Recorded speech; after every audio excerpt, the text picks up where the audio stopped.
up. Yeah. He wasn't even past it. I heard about that. Oh, did you? He wasn't even beyond the warning light. He had raised it up. I said, yeah. Are we rolling, Cam? So I go back and we're good. Oh, we can. I mean, this is really interesting. This pre-chatter stuff. So you can leave some of that in there. Hey guys, this is Doug, and welcome to What's the Hazard. I'm here with my buddies Ian Poole and Mike Connett, and we are the OSHA Insiders, or OSHA Rejects, or whatever you want to call us. Outcasts. OSHA Outcasts. It is Friday, March 4th. Pretty nice day here in Omaha, Nebraska, and we're going to talk a little bit about OSHA. This is our podcast about workplace safety and health, about leadership, and about OSHA, about regulatory compliance, issues like that. So, welcome, fellas. This is just like the Monday morning conference call. Sit around the table, wait to take your ass whooping, and then move on. So, but I know everybody always has questions about OSHA. They find our lives as OSHA people interesting. So, give everybody a quick update about. Give me the 2-minute version of your OSHA. My OSHA career. Yeah. I was a compliance officer in Omaha for 20-ish years. Damn. Spent a year in Madison, Wisconsin as an assistant area director, and then went down to the Kansas City regional office and was the regional audit coordinator. Nice. So what does that guy do? Regional audit coordinator? Basically inspects You inspect the other OSHA offices? The other OSHA offices. Cool. Very good. Ian? I was the OSHA nomad. I started out under the Obama years when there was a big push to hire a bunch of new people down in Wichita, Kansas. And then, in my career, I've had to follow my wife around because she's the breadwinner, thankfully. Thank God. So then, after a 5-year stint in Wichita, moved up to Omaha and was compliance officer again for 4 years, and then ended up out on the East Coast for 2 more years. Half that time, I was assistant area director in Philadelphia, and then I spent just a couple months in the national office in D.C., and started to grow a little stale. So had enough of that. Had enough of that. So when you left, where were you? Philly or DC? I was back in Philly as assistant area. Okay, director. And then your wife actually transferred back here. Yep. And it was time. And it was time to hang up the OSHA hard hat. So you quit. I quit. You actually retired. I actually retired. Yes. Okay, so you're the actual. You stuck it out. Yeah. Okay. Yeah. I darted with my tail between my legs at the end of 2013. I think, and when did you cut out, Ian? I just saw the writing on the wall with OSHA and what they were doing with COVID, and I just said, when are they going to get back to real safety and health enforcement? Yeah, so I got you. I made a decision to walk at that point. Okay, and that was 2020? 2020, yeah. Okay, cool, very good. Interesting. So most of us spent time in Region 7. I spent my entire career in Region 7. You made it to Region 5, and you were in Region 3. Was Philly Region 3? And then the national office is just kind of a region unto itself. It's a I black suppose. hole. Yeah, exactly. Well, I just want to, I think people find that world interesting. Safety and health professionals that have not done any time in OSHA always find it mysterious and interesting, and, for some reason. That's true. I would like, my first question for you is, tell me about your first week with the agency. What was that like? Do you remember? Yeah, it was much different than what I was used to prior to, because I was in safety in the Air Force. Right. And that was a whole different world. It was what I call true safety. They worried about hazards and, identifying hazards and rectifying those problems, whereas I started my career with OSHA, and I quickly realized that there's a whole legal side of the animal there. And my first week pretty much was, here's your desk, sit here, and then the next thing I know, this is before the internet was a big thing, and we're that old. Tons of books, stacks of books, and I was told you need to read these and have them read by next Wednesday. Mm-hmm. And we're talking, hundreds and hundreds of pages. Well, the CFRs and all that shit. Exactly. And then you're supposed to comprehend all of that stuff, too. So that first week was just a whirlwind, coming in. And then, obviously the characters in the office and everything that goes on in an office. Who was in the office when you showed up? I was there. I remember when you showed up. I walked down there. There was Martha and Cheryl. There was Ben, Benita, and Bernie.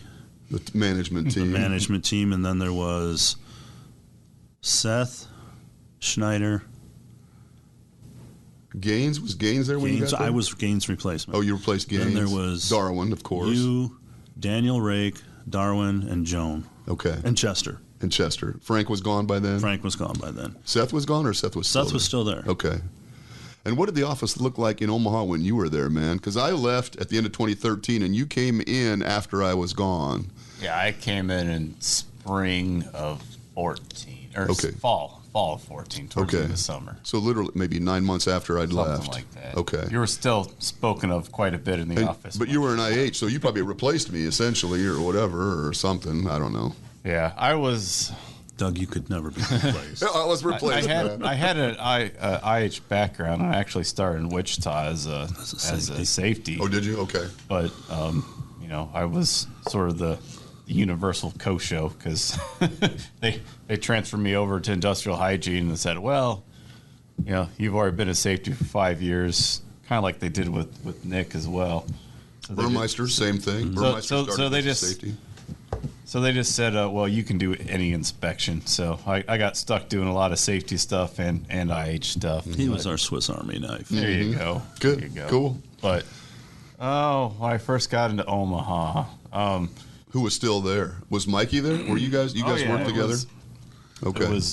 I sat back in our little pod. I took Stevie's old cubicle. Oh, gotcha. And I was right across from Scott Jacobson. And shared a cubicle wall with Mike. Yeah. And then caddy corner from Thurlby back when he was still lowly 12. Right. and then on the other side, we used to always get Phil had 2 cubicles because he had so much crap everywhere. Right. And Renita would always come back and start yelling at Phil to get all his crap out of the empty cubicle. Yeah, remarkable that he could actually function because whenever he had to put together case files, he'd move all of his stuff over to the empty cubicle and start. And then he'd get like halfway done on something and just like leave, and there'd be like case files scattered all over the open cube. Yeah. But and then what do you remember Nick about and Brian and Alberto were on the other side, and we still had Ricky. Oh yeah. Yeah. So, yeah, that was an interesting group of folks. It was. Interesting group of folks. Some of those folks were there when I left. I tell you, when I left Wichita, there was, well, I don't know. They were going through some changes. Let's just put it that way. Judy was the boss? Oh, yeah. Judy was still the boss as she had a 40-year career with the agency. Mm-hmm. But it was kind of a breath of fresh air, just because I came on board to a staff that generally liked each other and got along well.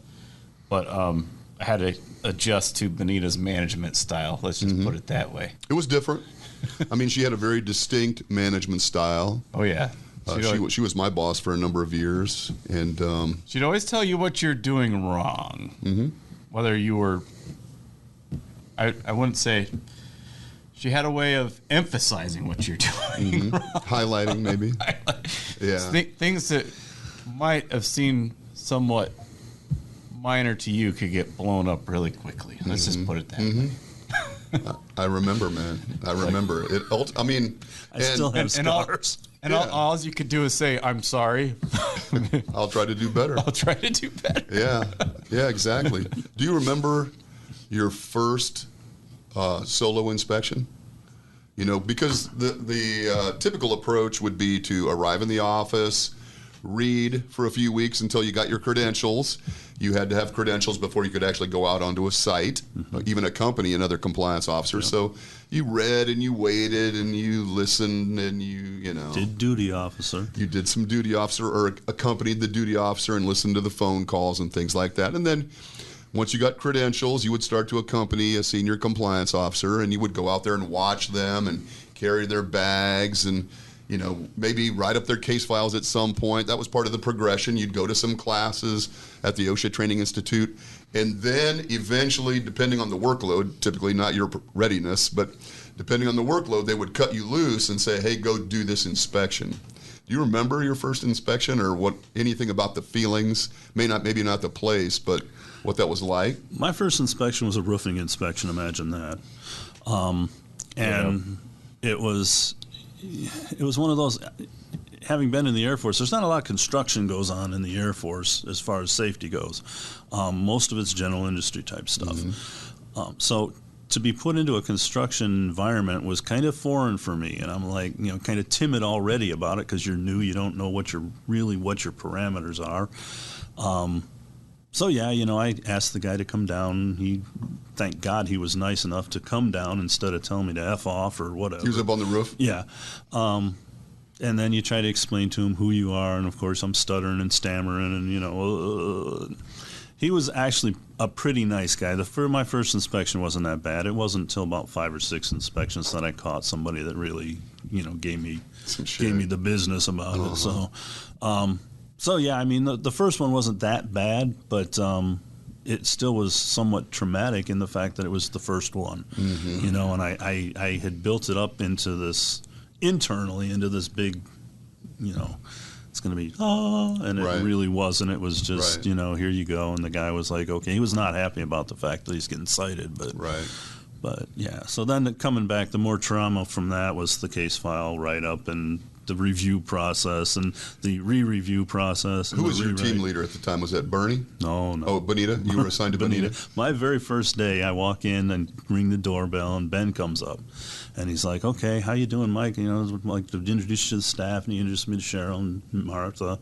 And then we start down the hallway at 72nd. Start down the hallway, and, this is Bernie. He's a team leader here, and I'd like to introduce you to your supervisor, Benita Winningham, which was okay, but the problem was I had worked with the Safety and Health Council prior to that, and I had worked with an individual, Dan Corcoran. Oh, Corcoran, sure. Who kind of gave me the skinny on who and what and where to go on. And the one thing that he said, there's two assistant area directors. There's Bernie Hauber and Benita Winningham, and you want Bernie Hauber. And I'm like, why? He goes, you'll figure it out. Yeah. So I'm like, okay. So of course I get there, and he's like, there's your supervisor, Benita Winningham. I'm like, oh God, So,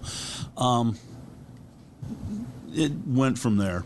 Yeah. So, I mean, we all experienced that. Bernie and Bonita were the team leaders when I arrived, a little bit before you, and I was assigned to Bonita as well. And I will say that I learned impeccable case file documentation technique. It is. I'll tell you what. I being a young buck, I was in my 30s at the time, but being a new compliance officer, I didn't appreciate what she was doing at the beginning. By the end of my career, I understood what it was, and I found myself, as an assistant area director, I found myself being Bonita. And to some degree. Yeah, to some degree. And I remember calling her up and saying, you're going to laugh at this, but I just did this. And it was basically a case file review the way she did it. Right. And she just, laughed and said, I told you. Yeah. So, but. Yeah. Do you remember your first inspection? Yeah. Dabbling out into the enforcement world? It wasn't similar to Mike. By this point I'd been on for it seemed like forever, but I think it had been about 6 months. That seems like forever.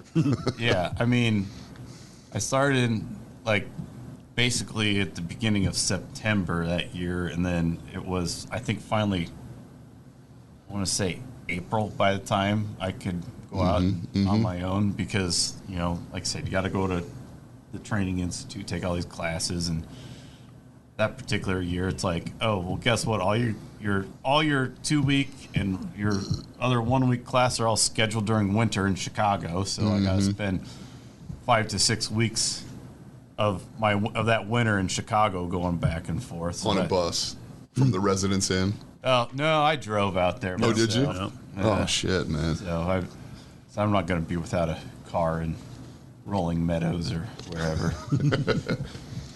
But anyway, yeah, I think they when you're new, they're always kind of like hammering in sort of the fear of what can go wrong. It's like Mike kind of tail back on what Mike said. You're OSHA's got a different way of doing safety, and it's the legal way of doing safety. So, you go to all these courses and you hear all these bad things can happen if you get deposed and drawn up because you put together some bad case file, and just, the exposure for the agency would be bad. It's all doom and gloom, Right. Yeah. So by the time you go out there and do your first inspection, again, it was just you're so bunched up. These two Mexicans or Guatemalans or somebody that just was on the street literally looking for a job. Right. Up on a roof, not knowing what's going on, and here I am, just nervous as all get out, and I don't know why. But you stumble through the first few, and then you kind of learn your way. You learn the savviness of being a compliance officer. I gotta be honest, man. I was really anxious, and I'm kind of an anxious person anyway. That's my nature. But I remember, I accompanied Joan and Seth primarily. They were the IHs when I arrived in the office, and I was an IH. And I'd been doing IH work for about 10 years already. I knew how to do IH work. I just didn't know the legal aspects of doing an OSHA inspection. And, Seth and Joan, both great. Joan is a sweetheart, of course, and she was really kind and, empathetic. And Seth was always kind of a dick on purpose, but not really. Always just, trying to keep me in line. And Seth was only really a dick to us, though. Yeah. I mean, to the employers. Oh, no, he was always a good guy. Always a good guy. And he, so I was fortunate. And then I'd go out with Darwin or Matt Gaines or Frank Winningham or Chester, one of the safeties, and learn a little bit about the safety stuff. But it made me nervous. When they cut me loose, my first inspection was Dieter Foundry. Oh, I went there. Yep. It was a ductile iron foundry down in Lincoln. It was family owned at the time. And that guy, Doug Dieter was his name, actually, the owner, the guy operating it for the family at that point. He didn't really love the government, didn't love regulatory compliance from any agency, frankly. I think he was in trouble oftentimes with everybody. Kind of funny because his number one client was, all these municipalities and governments all over the place. Yeah, they made manhole covers, man, and like storm grates for sewers. But man, when I showed up down there, they fucked with me the whole time. I think he was toying with me as a new compliance officer, and that did not set things off well for me. I mean, they even had employees that would refuse to talk to me when I would ask them to do interviews and stuff. I mean, it was really unsettling. And I got to be honest, I spent the first year nervous whenever I'd go start an inspection, because you never knew what you were going to get. Yep. If they're going to be, okay, that they would just acquiesce, or they're just going to explode, or what the hell they were going to do. Your first year, you're almost, the employer almost dictates how your inspection goes. Absolutely. And then as you get longer in the tooth and older and more experienced, it's like you realize who you are and what type of power you do wield. And at that point, it's like, no, this is where it's going to happen. And you're dictating at that point how it goes, when you're going to show up, what's going to be done, how the inspection's going to go. And, I always ran my inspections as, I'll treat you the way you treat me. You're going to be a nice guy, I'm going to be a nice guy. You're going to be a dick, I'm going to be a dick. I just happen to be a dick with the government backing at that point. Yeah, I was going to win. In the end, ultimately, like you said, I'm going to win. So, you have your hissy fit, you do whatever you want to do, throw your tantrum. In the end, it's going to be my way. Let's talk about that a little bit. So from an employer standpoint, what do you recommend? How do you recommend they approach the inspection? In my experience, there is a great deal of subjectivity to this inspection. Okay, we're all reading the same CFR. Everybody interprets it somewhat differently, and each compliance officer, as you described, might kind of sets the tone for the inspection, oftentimes based on that initial impression they get of the employer. So, what's your take on that, Ian? I would say, number one, don't be argumentative, unless the compliance officer just flat out insulting you about something. But there's really no point being argumentative. It's just going to leave the wrong impression. It's a business interaction. Yeah. Is what it is. So, it is. Don't.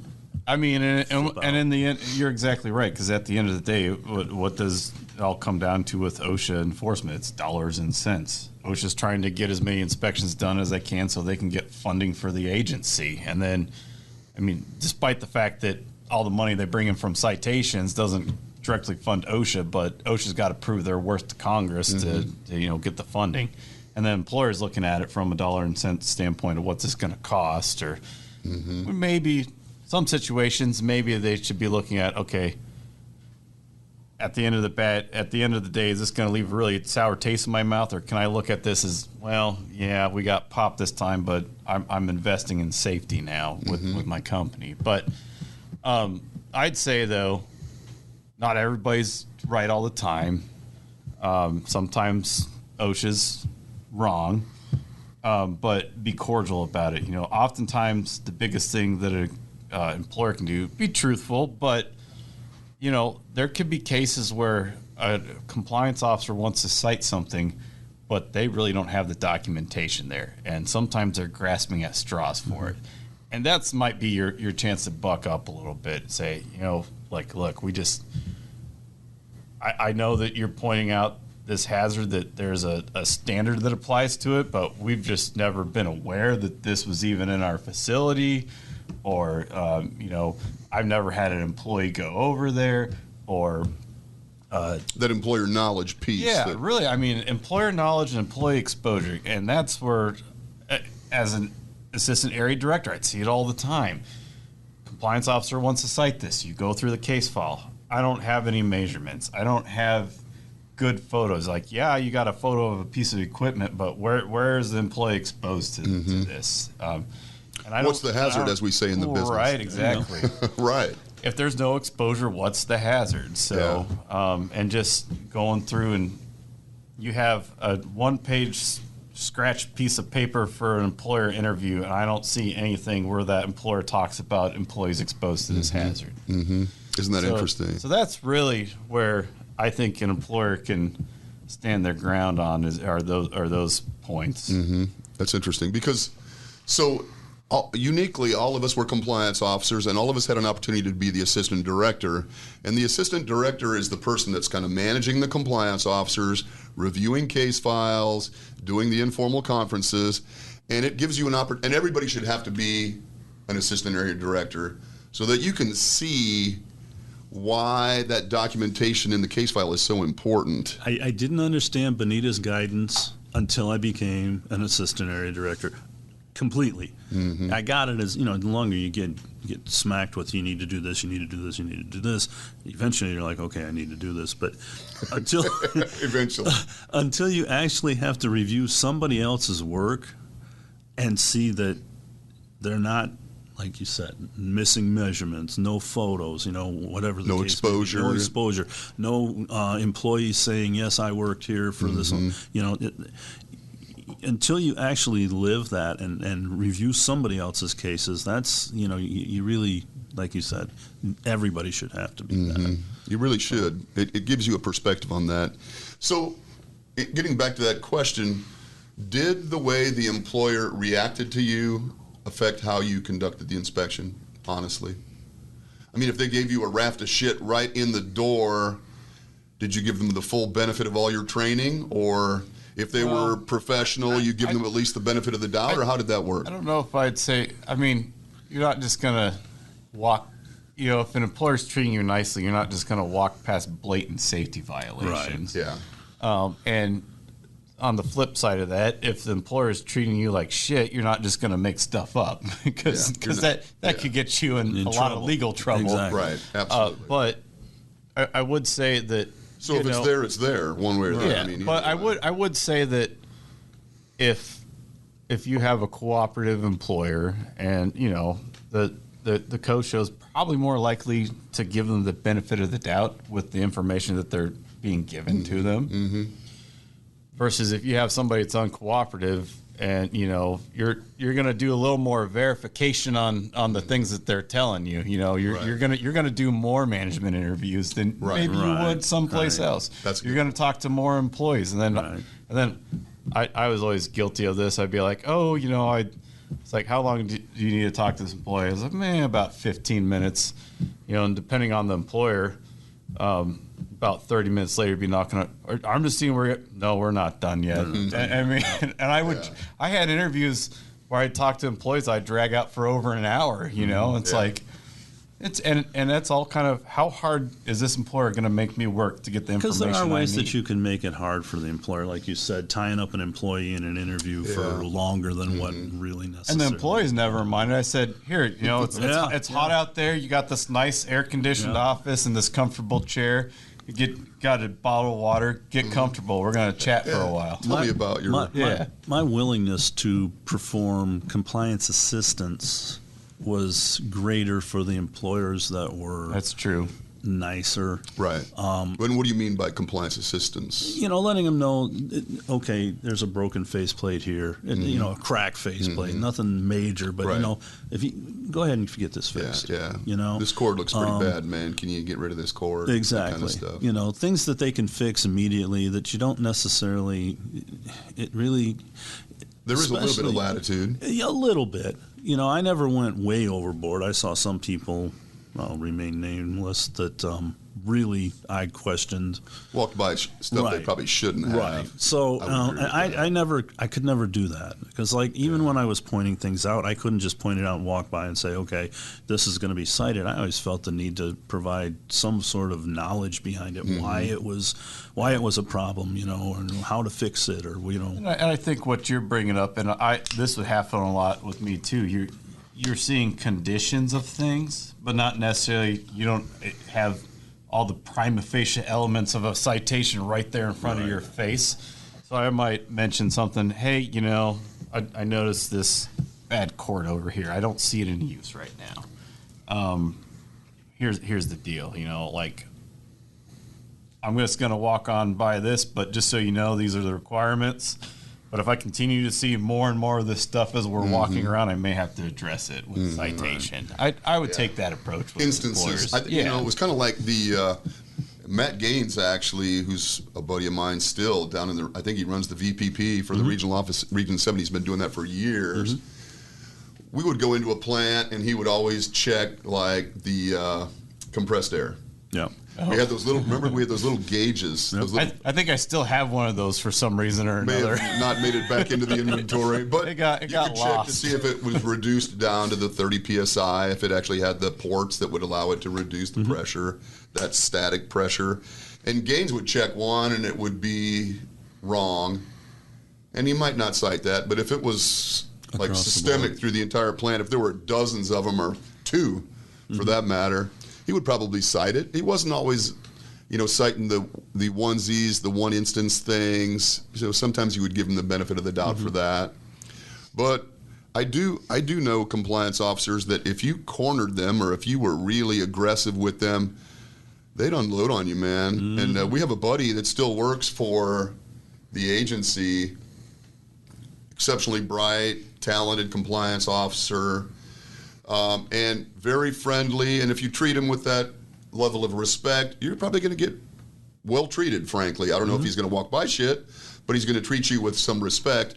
But, man, if you start questioning him or pushing him, he's going to rip you a new asshole, man. I mean, he's just, you know, he's not very tolerant of disrespect, nor should anyone be, frankly. So I do think there is some subjectivity to it, and people need to appreciate that. I can remember giving a presentation at the Safety Council one time when I first started the compliance assistance specialist gig, and I said something to that effect. I said, just treat the compliance officer professionally, and they will return in kind. And Ben, the area director at the time, happened to be sitting in on this presentation. I was pretty early in my career, so he was checking up on me. And when we got back to the office, he read me the Riot Act and said, it doesn't matter how they treat the compliance officer, they're going to get the same inspection. And I was like, you can't honestly believe that. Well, he did. But do you think he did? You know, so anyway. Did you ever get denied entry? Many times. Did you? Many talk about denial of entry. What is it, first of all? Well, first of all, it's the employer's legal right to deny you entry to the Into facility. the facility or onto the site. The facility, right. You know, a lot of people think that OSHA can just come kick in doors and say, I'm here, ha, ha, ha, and do whatever they're going to do. And in reality, the employer does have a retort to that. They can say, you know, no, we don't want you in our facility right now for whatever reason. It's a Fourth Amendment deal, exactly. right? Ultimately.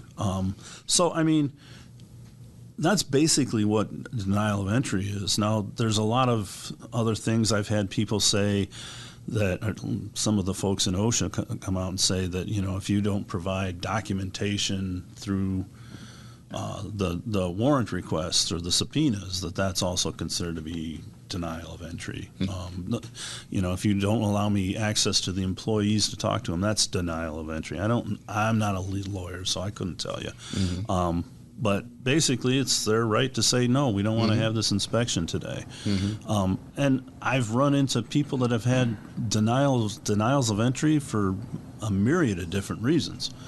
You know, they don't want you there just because they don't want you there, or maybe their president, the guy that's going to be conducting the inspection, is in, you know, the Bahamas or wherever, and they can't be there, and they don't feel comfortable having you come in without him being there. So, was it ever just mean-spirited where they just tell you to piss off? And did you ever have any of those? Oh yeah, I've been told get the fuck out of here many times. You know, at least 4 times. Which is by definition a denial of entry. Exactly. You know, and I would always ask the question, you know, let me be clear. Are you denying me access to this facility? Yes, I am. I told you get the fuck out of here, goddamn. You know, so you're like, okay.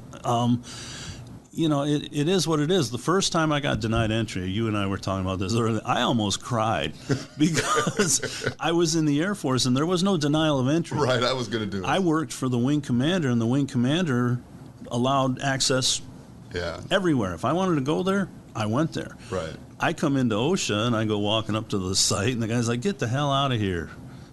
What? No, I'm supposed to be here. No, you're not. Get the hell out of here. Yeah. So going back, I had to call back to the office, and they've told me to go away. What do I do? You know, and so yeah, it was one of those things that you're like, wait a minute, what's this? And then by the end of my career, it was like I was sometimes advising them to deny me right, exactly. because it was not a situation that was going to be good for them in any way, shape, or form. Right. Or it was Friday afternoon and you were out west and you wanted to get home. Exactly. As Burmeister taught me. What about you, man? You get denied? Oh, yeah. There's been a handful of times. I don't think it's as common now as it used to be, frankly. I don't know.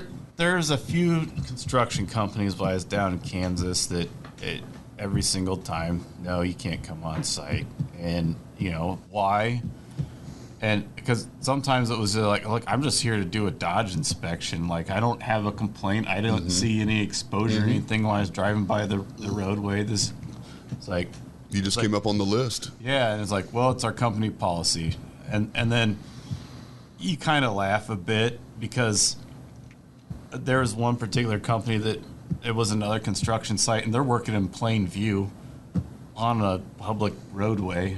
I mean, it's like I've already got the photos. I've got total access to everything I need. I've already got you can deny me, but I'm just going to subpoena you, and you're going to have to drag everybody in to talk to us. Right. The other thing is it does. But there's one particular safety consultant who I'm not going to mention by name in the Omaha area. I'm not going to mention by name. Okay. But, you know... Monty? No. Doug? Kevin? No, I'm not... Michael Downey? I'm not going to mention by name. Okay, man. Fair enough. But, yeah, he just... it came down to, I think, an ego battle. And just more than once told his client not to let us come on site. And... well, his former clients are sitting in prison right now because of their actions. Yeah. It wasn't just the denial, but it was what happened after the initial denial and the covering things up. So that's the path you don't want to go on. Yes, you can deny OSHA, ask them to come back with a warrant, but no, once they come back with that warrant, you can't cover stuff up. Right. So that's a great question. I mean, you guys are both consultants now. Mike, you've got your own business. Ian, you got your own business.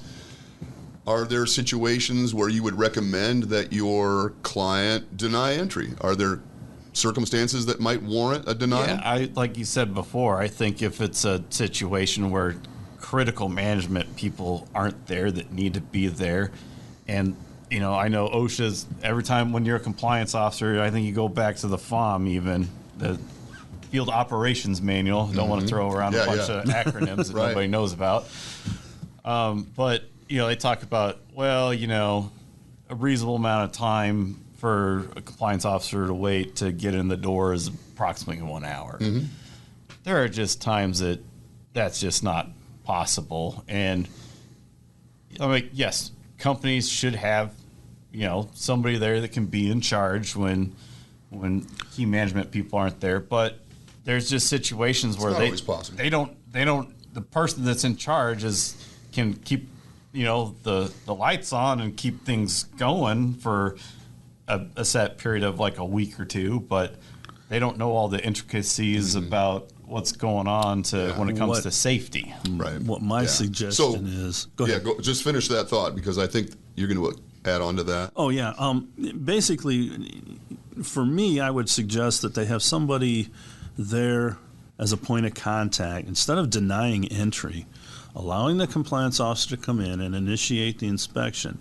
That allows you to get time to get the people there. Mm-hmm. Okay? Like if I'm a consultant and I'm 2 hours away and they're only going to give me an hour to get there, obviously physically I'm not going to be able to do it. Go ahead and open it. Let them, find out what the reason why they are. Give me a call. We'll talk about it. Mm-hmm.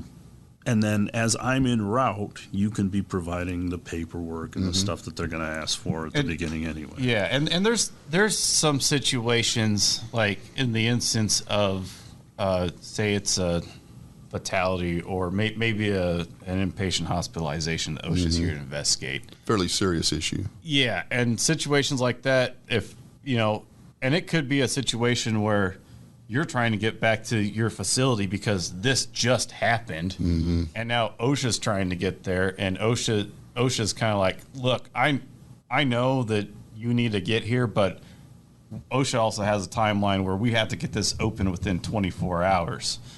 So, there's been situations where in order to accomplish that, OSHA will do an opening via phone. That's one of the rare instances where that's happened, because OSHA's under such a tight deadline to get this inspection open and say and just be like, okay, well, the scene's secure. We'll be here first thing in the morning when you show up. But I've had to do that a couple times in Scotts Bluff, where I'm in just can't Grand Island and physically there. can't get there in time. And it's like you call them up, explain the situation, go through your opening conference, have them have the paperwork and stuff all ready for you when you get there, and advise them, don't touch the scene, don't make sure everything's pristine, and then I'll get there in the morning. Yeah, don't tamper with the scene necessarily, particularly for those investigations. Right. And we can differentiate an inspection, some kind of programmed activity, from an investigation where you're responding to an incident of some sort. Right. And those are different approaches to the inspection activity, truthfully.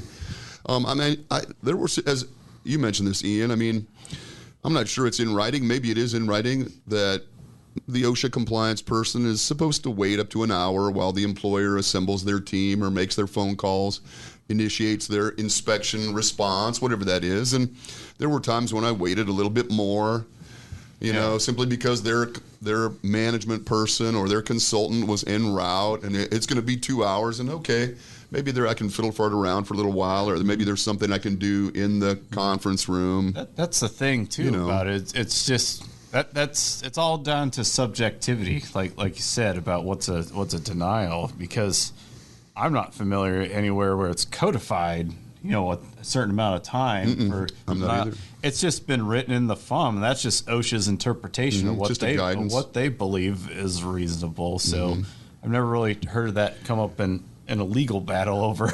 I haven't either, but I would recommend just speak to the compliance person. Exactly. Let them know what's going on. Let them know, hey, we want to be cooperative, but these circumstances are kind of a problem for us. So which lends the whole issue of if you're nice and cooperative with the compliance officer or with the OSHA staff, you're going to get more I don't say leniency. They're going to negotiate with you. Yeah, they'll give you more. They're reasonable people. They understand that your guy is in Minnesota and he'll catch the next flight out, but he's not going to be here. So you can work with them as far as that goes. OSHA has parameters that they have to meet. That's just the way it is. Yeah. And they're willing to do things like phone openings and stuff like that. So they can, absolutely. In most cases, I think they are reasonably cooperative. If you are reasonably cooperative and forthcoming, I used to make inspections of a place called Paxton Mitchell, which is a foundry down on Martha Street in Omaha. Every year they would come up on a list. There was a guy at that facility, I think he was the son of the plant manager of the owner or something. He was a dick, and every time I'd show up, he would tell me to get a warrant. Like that was, he was in this position of authority, and he could tell me to piss off. And I can remember I did that about 2 years in a row. I would go down there, I would, do the initial introduction. He'd say, get a warrant. I'd have to leave. And that third time we did the anticipatory warrant, where I could, based on this history, I could establish that this was likely to happen. So the solicitors, we got a warrant beforehand.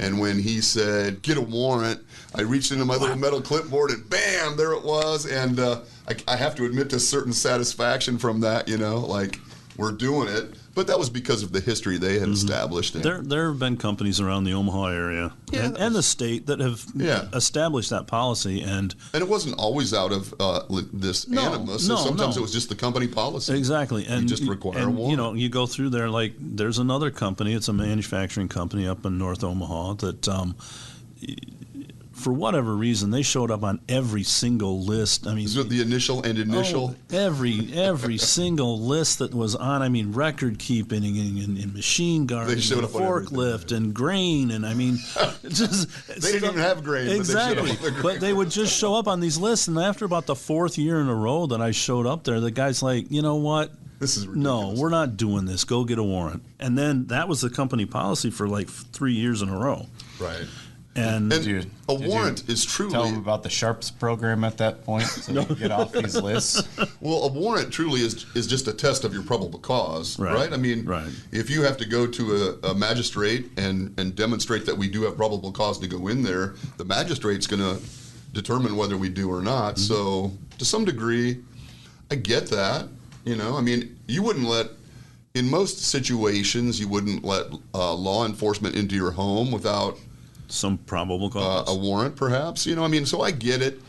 I think most companies want to be cooperative, and most companies allow access to the site or the facility, and in most situations that's appropriate. But, I don't dismiss that there may be an occasion where a warrant might be appropriate, but my recommendation is just do a little negotiating first. Oh, yeah. Right? Explain things, what's going on, why. You don't have to, but if you just say, piss off, the resultant inspection, which is going to happen, in all likelihood won't go as well as if you just explain, we have this situation. Maybe we would prefer you come back tomorrow if that's possible. And if you can get permission from your management team to return tomorrow without necessarily going through the warrant process, sometimes that's better. I was with another compliance officer, and we were being denied. And I love this phrase. He looked at the guy and said, we can do this my way, the hard way. We can do this my way, the easy way. But make no doubt about it. It's going to happen, and it's going to be my way. Yeah. So, we can walk down that path and, make us jump through. I used to love it. Go ahead, make me get a warrant. Yeah. That just means fine. I'm going to come back out. I'm going to get paid mileage to come back out. I got to go say hi to the judge. Exactly. I get to go downtown for lunch and whatnot. And I've spent time today playing around with you. And guess what? I'm coming back in a week or whatever to play around with you again. So I mean, it's to me, it was always just there was just more time for that inspection, which left me from doing other things. It's inevitable that it's going to take place. So right. You just kind of have to consider when you really want to go down that warrant path. And again, there are times when it's probably appropriate, but I wouldn't do it frivolously. I wouldn't recommend doing it aggressively necessarily.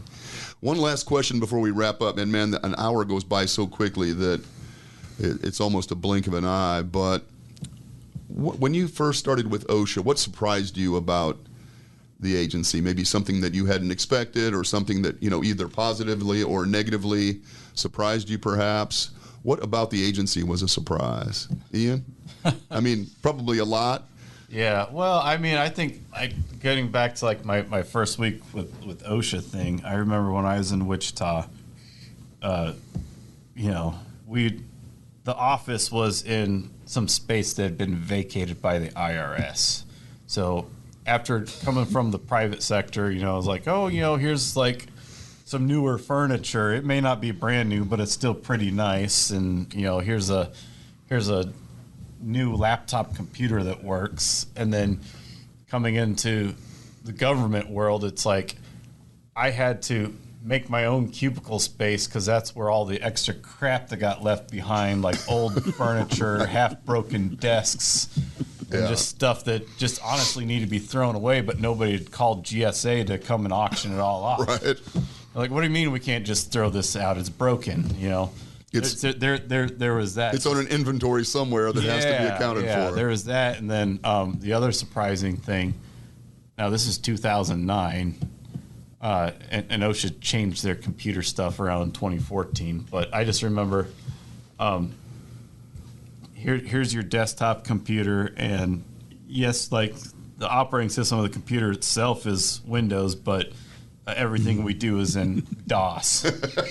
I was like, I thought people stopped using DOS a decade ago. Right. Not the federal government. Not the federal government. Oh, my God, that is funny, man. That inventory thing is hilarious because you could not throw anything away. It didn't matter if it was just junk and useless and taking up space. You could not throw it away. Because it had to be accounted for. Yeah. That's funny, man. What about you, Mikey? I think the DOS system was one that you come in, you sit down, the blue screen. The blue screen, and if you hit F6, which was save, it was final, and you could not change it after that. Yeah. And they had to go to the national office to get them to do it, and I'm like, so what was you had to save it like draft or something, right? Yeah. You say save final, it was a done deal. It was done. It was an act of Congress. It was exactly, and that was one that I was like, and I came in 97, 98, and I was the same way. I'm still the same 11 years later when I started. I'm like, what?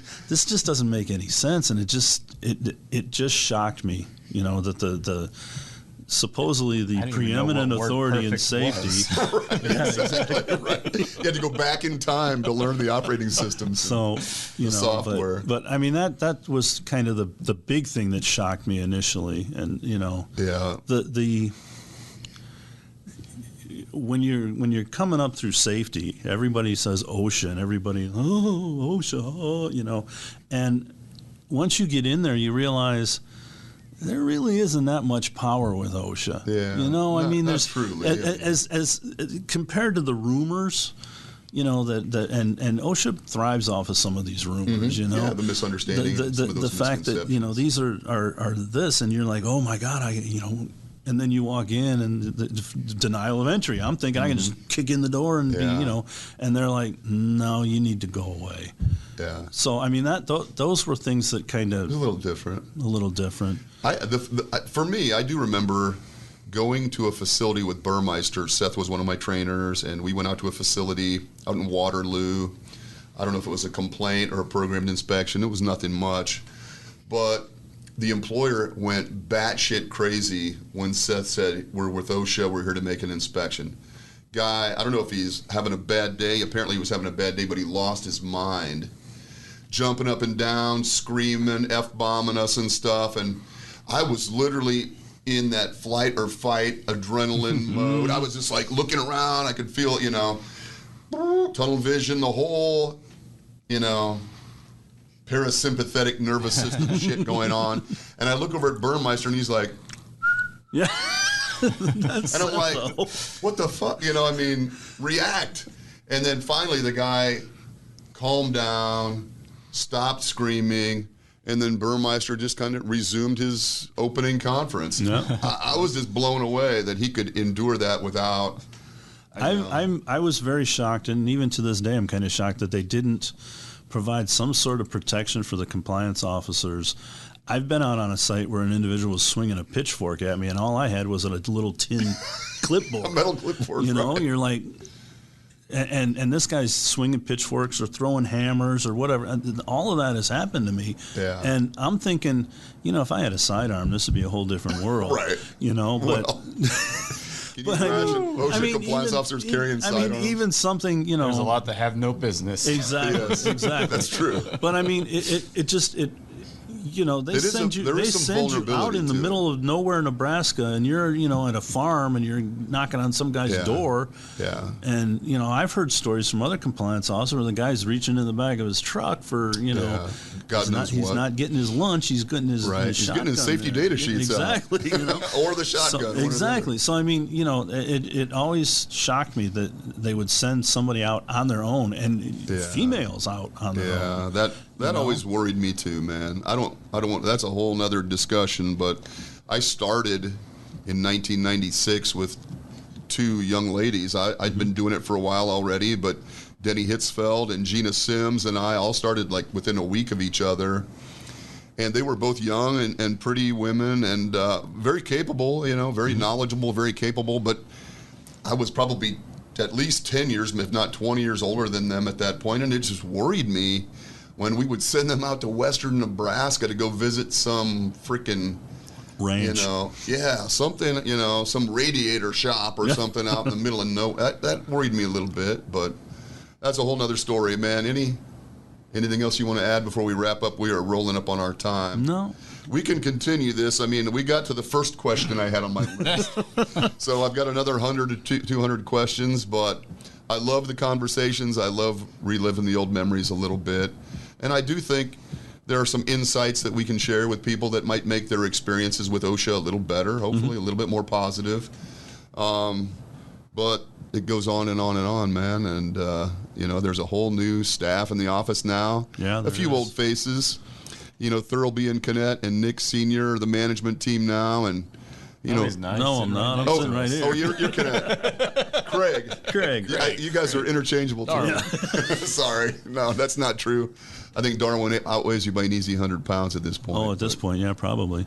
But, so some familiar faces, some new faces, but the basic inner workings of the agency will always remain the same, I would imagine. So, again, hopefully we can share some stuff that you might find interesting and you might learn from. If you ever have questions about OSHA and you want me to bring it up for the OSHA Insiders here, you can email me, Doug@FletcherSafety.com, and I'd be happy to pose your question to these guys. We do have some interesting opportunities coming up in the near future. Hurrdat Media is going to be, I don't know if this is this secret, Cam? Yeah. We're going to be introducing, or the company has a new studio for us that is going to allow for live streaming and audience interaction, and I think that'll be fantastic. That would be a great opportunity to come and ask these guys the questions that you have about OSHA, so we look forward to that opportunity. Other than that, keep doing what you're doing. Fight the good fight. What we do on behalf of our employees is noble work. And so if we can help you with any of that, let us know. Otherwise, have a great weekend. Guys, thanks for being here. Thanks a lot. And we'll talk to you soon. Later. See you.